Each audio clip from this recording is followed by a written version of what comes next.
All right, Bismillah ar-Rahman ar-Rahim. Assalamu alaikum, everybody. Welcome. We begin with the name of Allah and ask Allah to guide us and bless us and to send his choicest blessings onto the Prophet Muhammad sallallahu alaihi wasallam. We are gathered here. I am Dr. Shaza Khan. I'm the Executive Director of the Islamic Schools League of America, and it's our honor to host you all on this Teach with Tech, our first Teach with Tech Wednesday workshop. Today is a little bit different than what subsequent Wednesdays will be about. We felt that it was important to start off with the framework and really a grounding in what it means that we're all going to be teaching with technology. And we're so blessed to have Dr. Seema Imam join us as a special guest today. She is a professor at National Louis University and also the chairperson of the Islamic Schools League of America.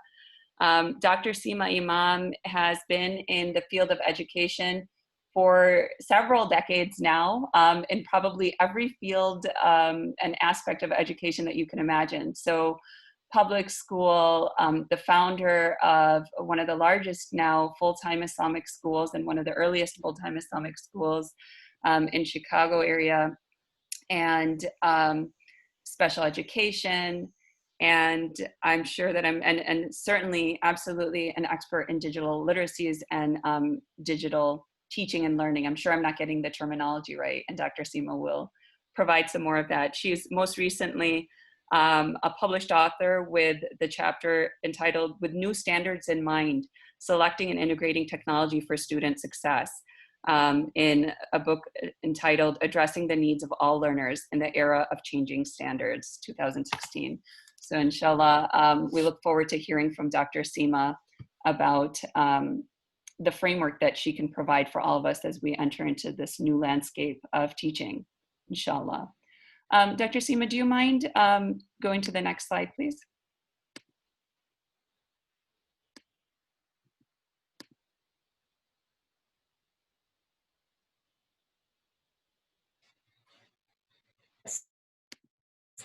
Seema, did you? It looks frozen to me. I don't know. There we go. Great. Huh? Thank you so much. All right. So just to start off with, I'd like to give you guys an introduction of what the Islamic Schools League of America is. I know that many of you guys might be new to the ISLA. We are a professional organization that's been around for 20 years now, mashallah, or actually more than 20 years. We provide networking for Islamic school professionals. For a couple decades now, we've had an email discussion group, also known as a listserv, referred to as the Islamic Educators Communication Network. And we invite you all to join, inshallah. I'll put that in the chat as soon as I'm off air. So that's a great place for us to be able to share resources, ask questions, and share opportunities about and related to education and Islamic education more specifically. So we also provide leadership development, research, and resources, and we do a lot of professional development, such as what you guys are partaking in today. And we'll inshallah share with you some more at the end of the meeting about our latest PD, which will be of interest to you, inshallah.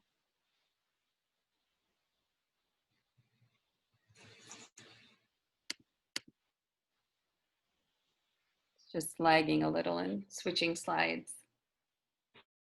So our schedule for today, that's the next slide, is that inshallah we're starting off today with this introduction. We will move to Dr. Seema Imam's brief presentation about teaching with technology.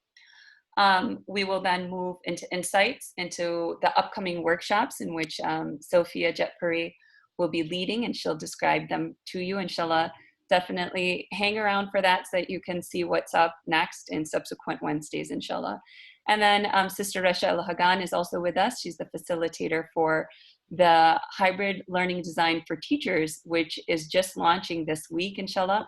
And we hope that many of you guys will be able to partake in, and she'll be able to briefly share about that, inshallah. And then we'll conclude. So we don't want to keep you guys too much longer, and I don't want to take Seema's time. So jazakumullah khairan for joining us, guys. If you have any comments or questions, we invite you guys to use the chat, and ask you again to please make sure that you are muted during this presentation. Thank you so much. Dr. Seema Imam, passing the baton to you.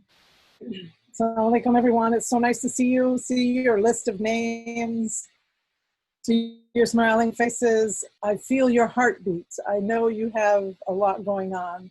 Change is upon us. Teaching and learning in the digital age is a new focus for most Islamic schools. And you know, ISLA's goals include a lot of things, but for today, there are a couple. Provide Islamic school teachers with support and skill acquisition, and to launch, the next 4 weeks of tech tools. And Sophia is going to do that for us. I'm so excited to see her and know that we're in good hands, because I talk to her regularly and I know that she's up to a lot of good stuff. So that's part of what she'll do with the skill acquisition and support. We're also going to provide leadership towards sound pedagogy. So there's time for change, there really is. The digital world and a need for professional development is where every teacher, whether it's Islamic school or other, find themselves today. And it is, for many, a brand new landscape. Do you remember what you heard and learned when you were kids and you learned about industrial age? And you learned about manufacturing and an assembly line, and things were very different, and people were upset. And women went to work, and all those things that happened. Now we're in the digital era. And so today we're going to talk a little bit about how school has changed. First things first, teaching on Zoom. Some concerns I have, you may share. Pedagogy as a way. Triple E, ISTE, and very few resources. There are millions and millions of resources. I only picked 3. So the final goal is we're thinking about supporting teachers in Islamic school, and you are really and truly the noble people that make the schools run. Teachers are noble individuals. We realize that indeed, you know, you make a sacrifice, that you have a heartfelt dedication to our children, and that makes all the difference in what we're able to do. So in the digital age, while it's here and schooling has changed forever, you know, we have to think about communication. It will be different. I know you've already experienced situations where communication is different. Parents need to know what you're expecting, whether it's, you know, blended or hybrid, or if it's all going to be Zoom face-to-face, where you've got the Hollywood squares of students, or you need 2 screens to see them. What kind of communication do you want in your classroom for your students? And your own personal productivity is going to change in this digital age. You'll be doing content creation and curation. You'll be grabbing every link you can possibly grab, every tool that you'd like to explore. And in this digital age, you'll be doing online delivery for the most part. I mean, many of you may go into school, but it might not last. A few weeks later, it might change. It's a rewired thinking. I've been using that word for 4 or 5 years, that as I teach student teachers at the university at the master's level, rewiring our thinking is sometimes kind of hard to do. But as we communicate and as we work to be productive, as we keep a calendar, everything turns digital. You might have run into maker spaces, which are really learning laboratories. Libraries were rooms full of books. Maker spaces are rooms full of things. And right now, maybe if you're teaching 3rd grade, maybe you want to coach your families, your parents, to create a maker space in the home. So creating is learning. There was a time when Bloom's taxonomy had a hierarchy that was different, and create was not at the top. Create was not in the list. And today, in this world we live in, we want our students to create things. So we're beyond reading literacy. And your reading score or something cut off there is one thing, but your literacy score is another. Students now need literacy in a variety of things, and they need digital literacy. So I wonder if you can silently in your heart or mind think about what would your own literacy score be if you had one. So teachers help students understand the first things first. So if I'm second grade or fifth grade or middle school, wherever I'm teaching, I'm the one who's going to explain to the student that you need a workspace. You need a desk and a chair and good light. That school supplies for my class are this. I wrote a few that are not the digital tool, but I put desk and chair and natural light. I put consider a standing desk. There must be a plug, but the digital tool must also be charged. And headphones are the best way to go, but not everyone uses them. And you pick up the background noise in the home. I wrote paper, pens, pencils to make you, just to jog your memory for what do you want your students to have. If you're math or science, you might need them to have a protractor or a compass. But that's up to us to say, the school supply list for this year is this. They're not going to bring it into the classroom if it's all online. But if they have hybrid and they're mixed, they're going to be in both places, then they have to have that. They need to be dressed for school if they're going online. And dressed for school means, you know, even having your hair combed, not sitting on the bed or sofa, not being under the covers. And parents may need your support, just like you're going to need their support to make this team work well. And communicating goes back to the first thing on the previous list with parents to find out how you can be supportive of one another. The calendar and things like that, the school schedule, will students keep that digitally or will they need that on paper? Those are, you know, maybe they're going to be both. It's going to be more complicated if students are hybrid learners because sometimes they're going in, other times they need to have everything with them because they're going to be at their desk. So formats for teaching in the Zoom setting, I think 2 screens are helpful.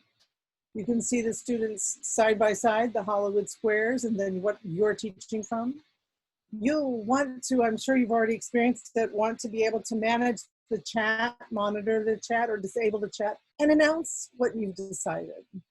So that we will use the chat when, so that they need the socialization. Coming into class and having a chat with their peers may be a good thing. Creating a warm classroom. Here's our Islamic perspective. You know, we definitely want to have an Islamic classroom environment.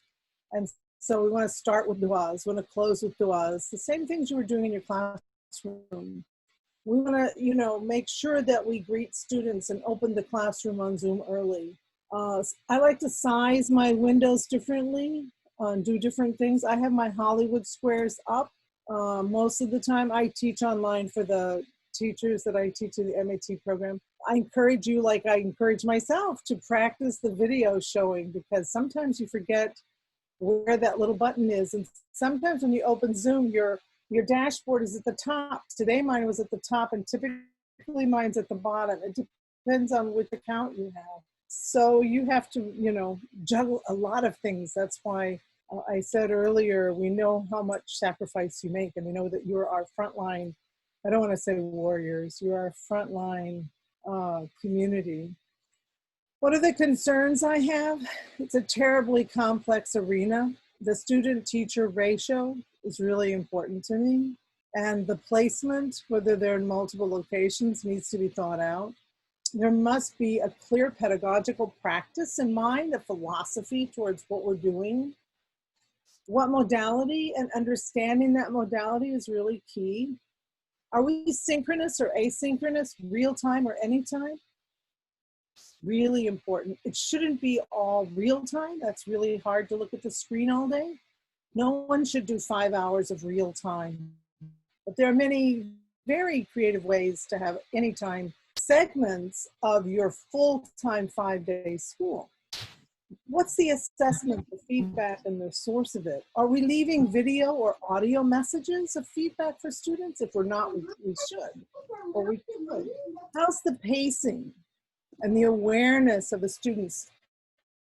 When you're teaching on a screen, can you tell if they've grasped the material? These are the challenges. You know, it's more than content transmission. So I think that I could say that teachers everywhere, and our special concern is Islamic schools, will be going into a complicated year. I know it's challenging. I suggest to you, and I wrote this out because I know some people will watch this as a video, that there's a lot of research on online teaching, a lot of blended model research. There's also a lot of different types of teaching and learning, and they're named and they're known. That's not new. What's happening now is new maybe for us. But read the research, understand the pedagogy. Our difference is maybe that some schools are combining the different formats, but we still concern ourselves with learner characteristics and styles and ages and development. And it all matters. And whether we're face-to-face or blended or hybrid, it requires us to make sure that our content delivery is well planned, that our careful instructional design is happening, because both of these things will impact quality to a great extent. So I worry about the design planning stage, because maybe we're talking a lot about other things and tools, and maybe not so much about the pedagogy itself and the planning. So I just have two things to quickly just dip and go. But the website is here, and I know Shaza will share this with you. The Triple E framework comes from a book by Liz Kolb. Her name's on the bottom of the slide. And she talks to us and teaches us through her website, which is there, to engage students in learning, to enhance the learning, and to extend the learning by our choice of digital tool. So there's a rubric. Go in and pick something that you do, and then answer the 16 questions, and then get a score and see if you should continue using that digital tool in the way you had planned to use it. Does it pass with flying colors? Does it barely pass? Does it not pass at all? Well, you'll know, and you might read and watch videos on the website as well. I know this is tiny, but the words at the top, ISTE, International Society for Technology Educators, is a way for us as teachers, as professionals, to really consider what we need to know on the right, what students need to know as a result of our teaching on the left. These standards are kind of like what I said about Bloom, that creating was not there. Just look at this, being empowered, being a digital citizen, being a knowledge constructor, being a computational thinker, not just doing computation, but deeply delving into computation, being a creative communicator. And that means by way of video, by way of Flipgrid and Padlets, being a designer, and so many tools that we have that we can use in that way. I then shared these 3 links, and again, I know you'll get them. Personal learning is something that I really think all of us will never stop doing. Of course, we're Muslim, we're going to learn from the cradle to the grave, inshallah. But there are 2 or 3 quick points I wanted to make. Do you have that favorite worksheet that you just can't let, the best worksheet you ever had? Have you figured out how to make it interactive? Do you know how easy it is to take a static worksheet and go into Google and take a screenshot and make it your background? There's a tool for that in Google.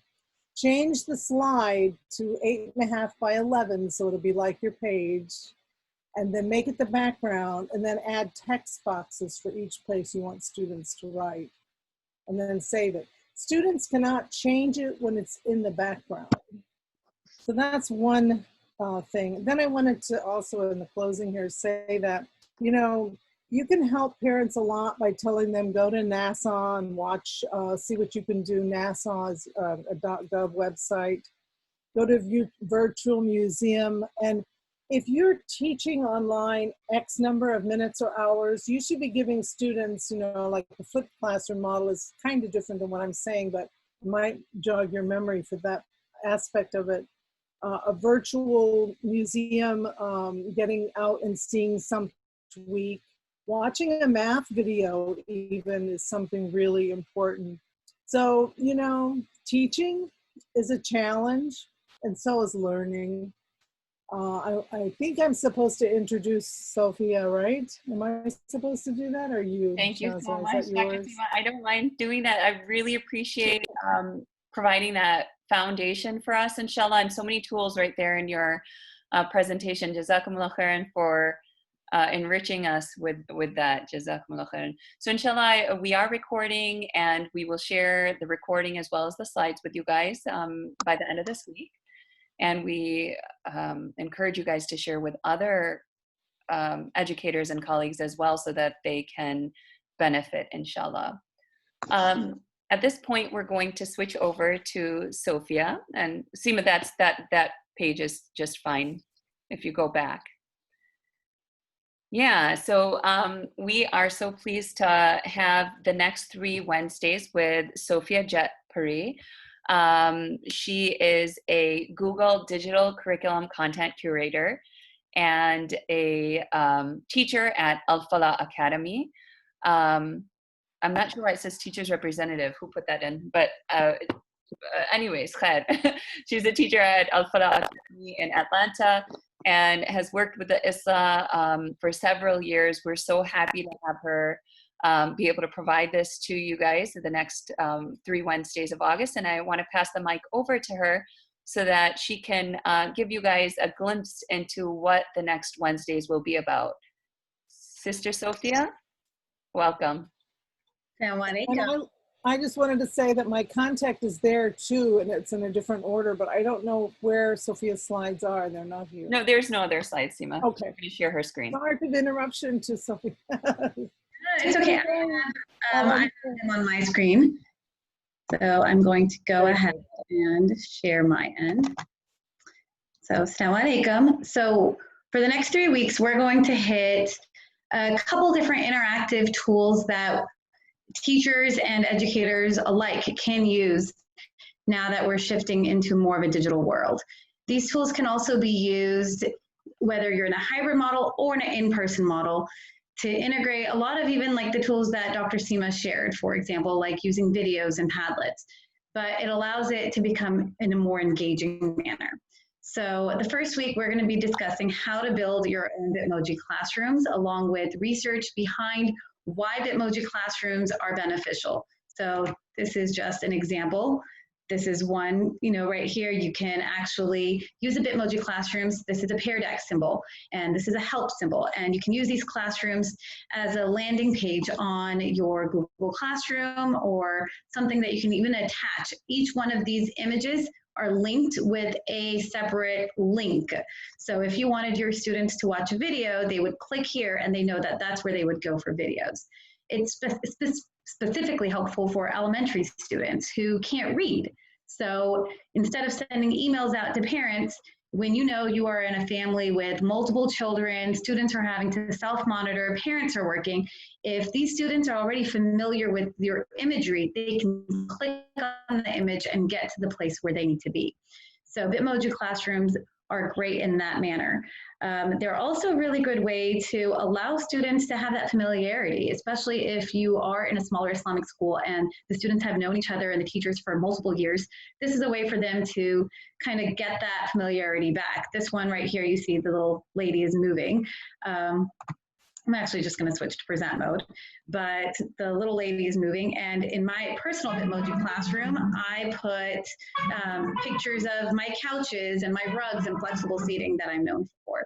So the first week, we're going to go through trainings on how to make your own, and I'll be providing you guys with resources, and it will be an interactive lesson where you'll be creating them with me.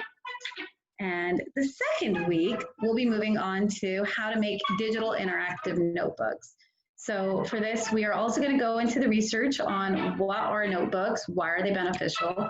I'm hoping as teachers, you guys have seen this. Instead of a regular notebook with notes, you know, your regular interactive notebook is going to be something that the students can put little pockets and put their flashcards, they have tabs, and they're able to make those changes, you know, make those manipulative, hands-on kind of add-ons onto their notebooks. Well, now in a digital atmosphere, how are we able to make this still hands-on? So we're going to learn how to flip that model a little bit from your paper model to digitals.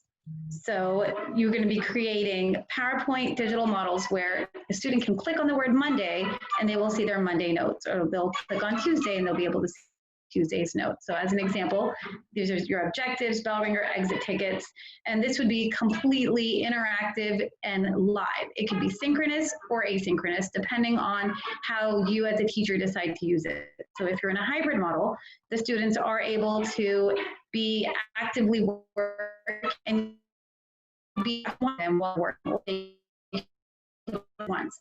But it allows you to compile the information all together. The students could go back and use it as a way to reflect on their learning over time. This one, the example I have on the screen, is just a weekly model, but they're able to use that as a way for selection. And as educators, you're all,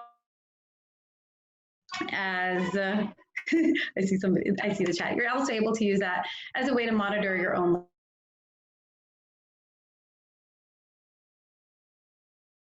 I don't know why that hasn't cut off yet. I don't know where it's, there we go. I think I'm just stay in this mode. And then, yes, as educators, you'll be able to also go back and look at these interactive notebooks to evaluate your own learning, to your own teaching styles, and as a way to kind of reflect on yourself as an educator. So for example, you know, the students are only going to be working here, but there's little post-its on the side. And when you attend this session, you'll be also getting a couple of templates to get started with, and we'll be working together, and I will teach you how to hyperlink them and make your own versions as well. And then third week, we're going to be discussing my favorite Google Docs add-ons and Google Suite extensions for your use. So these will be for the Chrome browser as well. For example, one of the tools Dr. Seema shared, one of her sites was a journal where you could write on your screen and save a journal. So that would be the similar thing with your interactive notebooks. And there's a Google add-on that allows you to do the same thing. So just different ways to kind of seamlessly make your life a little bit easier as an educator. If you wanted to be able to write on any website, there's an add-on for that. And you could actually edit the websites and write on them. So I'm going to be sharing my favorites with you and hopefully make things a little bit easier for you as we are in this new circumstance. I'm excited about the next few weeks. Thank you so much, Sophia. I'm so excited too. I want to go back into the classroom again and teach using all of these tools. I really look forward to you all joining, inshallah. I see my friend Sahar is also excited. And I'm sure that I see people smiling, alhamdulillah. So we're really, really happy to like try and add some pizzazz and some enjoyment to what has been a very, very stressful time for everybody. And Sophia, we really appreciate you taking the time out and all the energy and creativity. Sophia is just an amazingly creative person and human being. So we're so excited to have you do that. Jazakumullah khairan.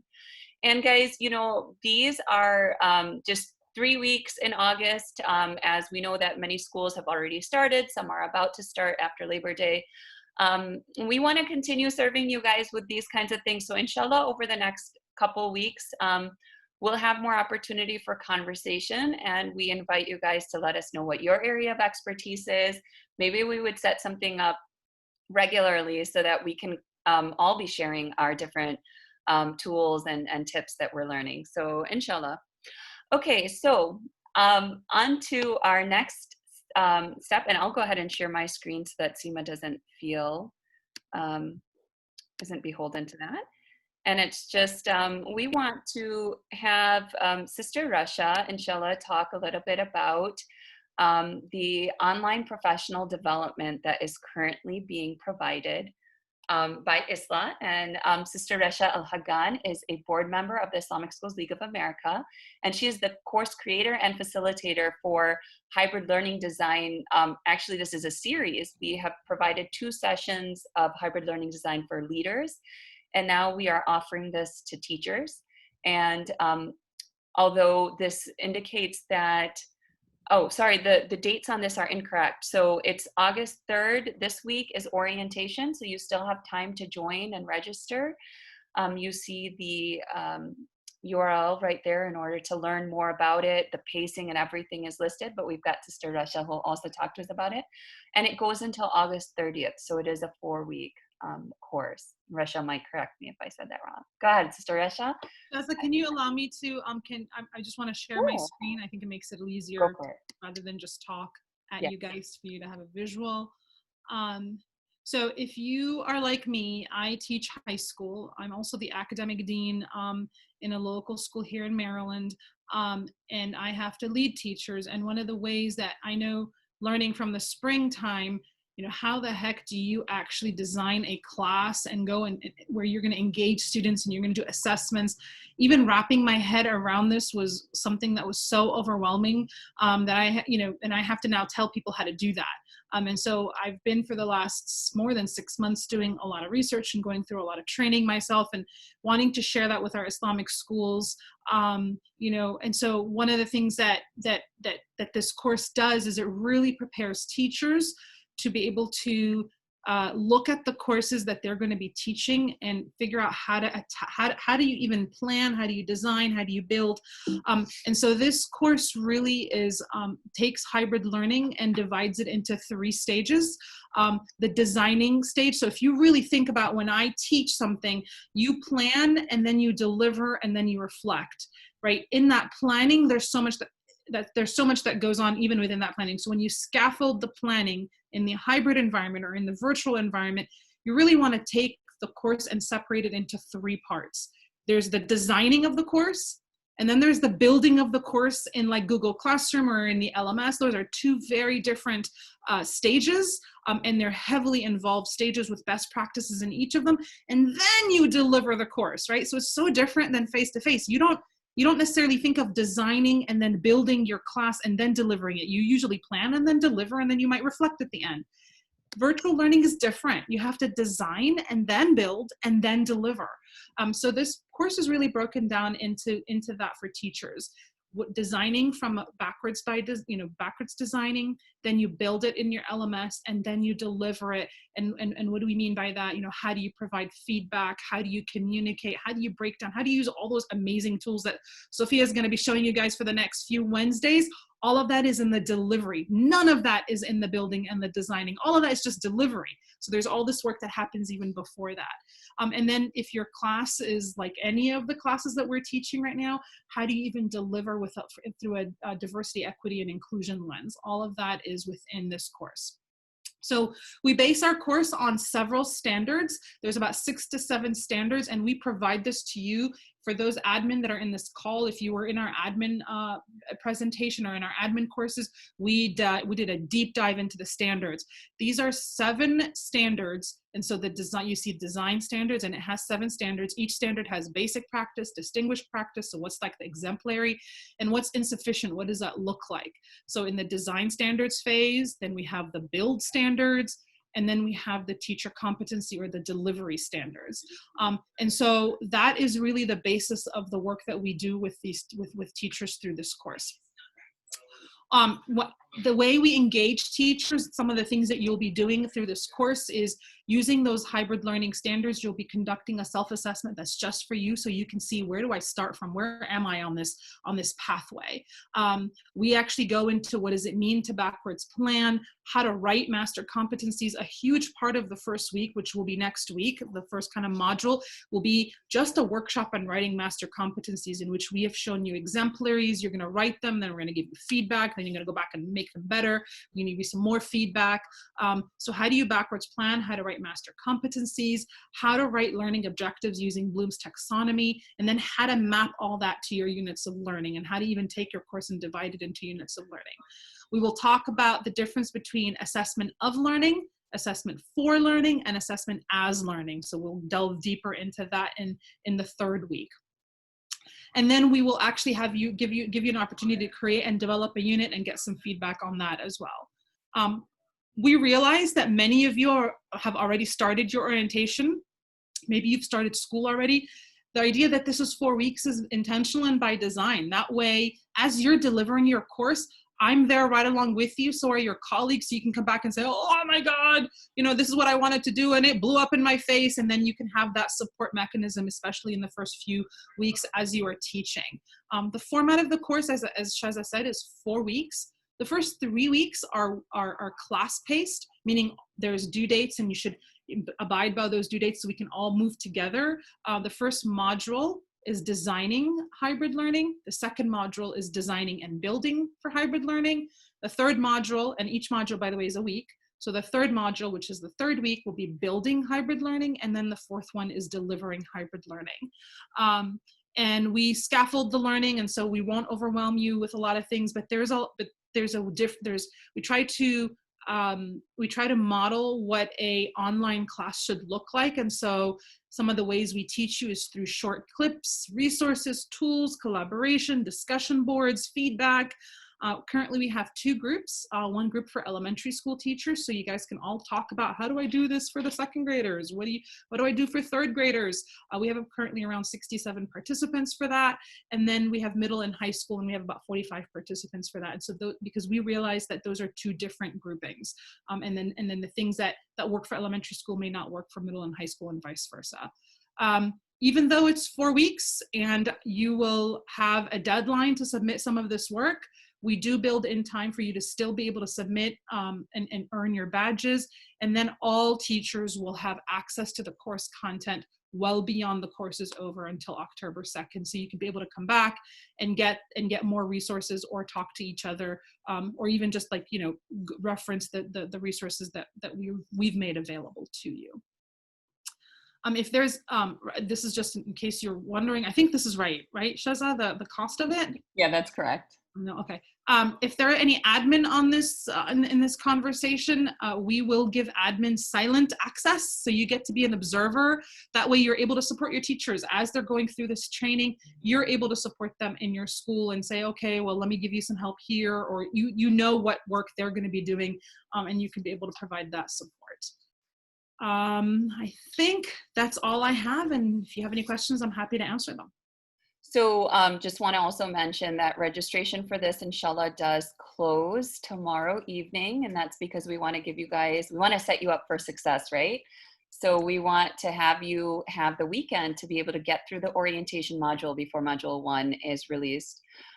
We don't intend to host another section of this, in the sense that but we'll see if there's a lot of demand. We'll see if that is something that we do, but currently there's no plans to have another section or to have this offered later on during the school year. Resha, if you, okay, I'll be able to stop your screen share. Yeah. There's a question in the chat from a Sahar. As an elementary teacher, I'm responsible for teaching multiple subjects every day. What would you suggest for me? In other words, would I pick one subject to design? For the purposes of the course, we ask you to pick one subject to design, usually something that you're comfortable with, so that you can kind of go through that process. And then you would basically take that and apply it to all your other courses. And so all the elementary school teachers are going to be doing that. And what's great is that this is really stuff that you're going to be you'll need to be doing anyway. So it's not like it's busy work, of course. So inshallah, this will benefit you and assist your planning, inshallah, and as you're teaching, inshallah. So this is just what it looks like when you're inside the course and you get access to all this. And then each module is released each week. So I don't want to give too much away, but as you can see, there's watching, there's reading, and then there's some assignments where you're going to introduce yourself, inshallah. We're really excited about that. I want to also bring up a few more things before I close for today. We've got a lot of really exciting things going on here. We know that there's a lot of need in our community right now, so many different things for us to be paying attention to and focusing on. We don't want you to feel overwhelmed. We want you to feel supported.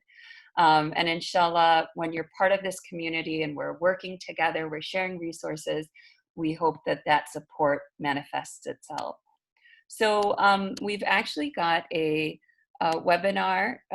This actually is a workshop. Can you guys see my screen that I just switched to, the Be the Change? No, you can't. Okay, so it doesn't allow you to just switch like that.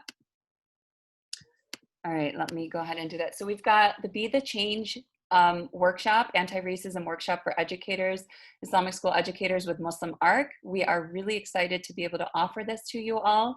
Because it is so highly interactive, this will be limited to the first 100 or 125 participants who sign in.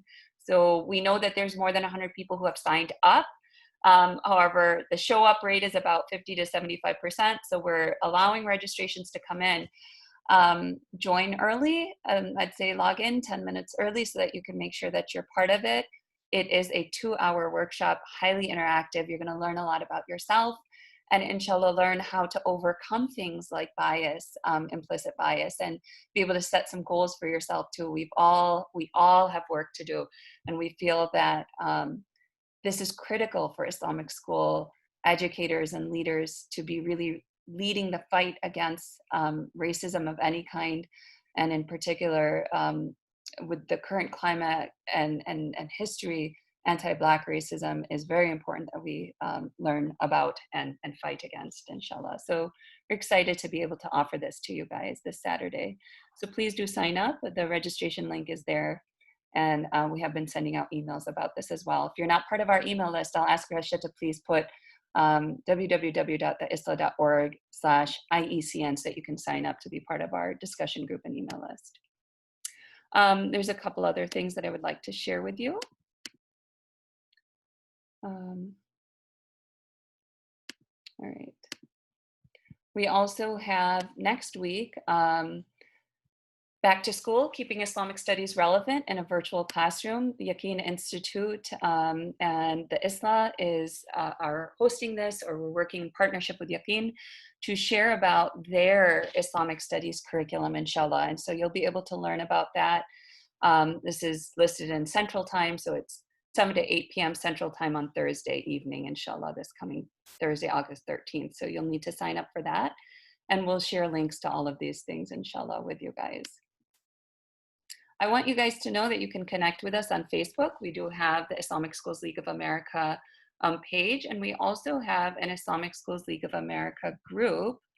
And I will share the link to that in the email as well, since that's not up. Anything you guys want to find out about us, most of it is listed on our website. So we've got our upcoming workshop. You can click on this link and go to the registration. We've got the link to the hybrid learning design. We have administrator meetings weekly. We've got a blog, and this is where we'll upload our webinar, including these workshops too, inshallah. Right now, these are accessible to anyone. You don't have to be a member, and we hope that you benefit from that.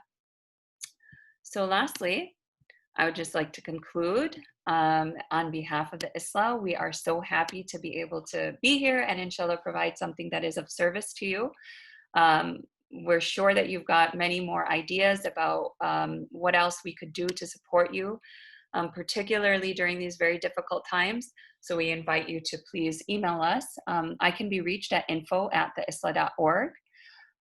Sophia, you'll see over here, has a link to her Instagram page, American Muslim Teachers. So I'm sure that you'll want to follow that. She's beginning to build that, and inshallah we'll have lots of really cool ideas for you guys over there. And Dr. Seema has so generously left her email address and her cell phone to allow you guys to contact her. Good luck in trying to get in touch with her, since I'm always bothering her. And she so generously picks up. But it's been a real pleasure, guys. Jazakumullah khairan for joining us. Can I just interject for a minute? Of course. Yeah, I think there was a question that's in the chat. I just want to also respond to it verbally. Somebody was asking, why is the course hybrid and not online? And so actually we know that there's many schools that are going hybrid, some that are going virtual, some that are going face-to-face.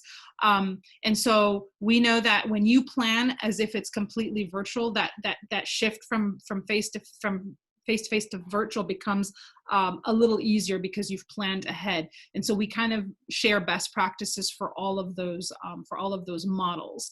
So really it is how to plan virtually, and then how to live that in a hybrid model or in a completely online setting. I just wanted to clarify. Yeah, no, that's really important, Sister Rush. Oh, Am I muted? Okay, no, I'm not. That's really important to bring to mention, because I know that some people have been confused by that. And so, right, we invite you guys to please go ahead and sign up if that's something that is of interest, inshallah. All right, I'm going to post my email right here in the inbox, in the chat, the isla.org. There you go. Thanks, Rasha. All right, and we'll conclude with Surah Al-Asr. بسم الله الرحمن الرحيم والعصر إن الإنسان لفي خسر إلا الذين آمنوا وعملوا الصالحات وتواصوا بالحق وتواصوا بالصبر. جزاكم الله خيرا, guys. I'm going to end the recording, and I hope that it's still recording. It is.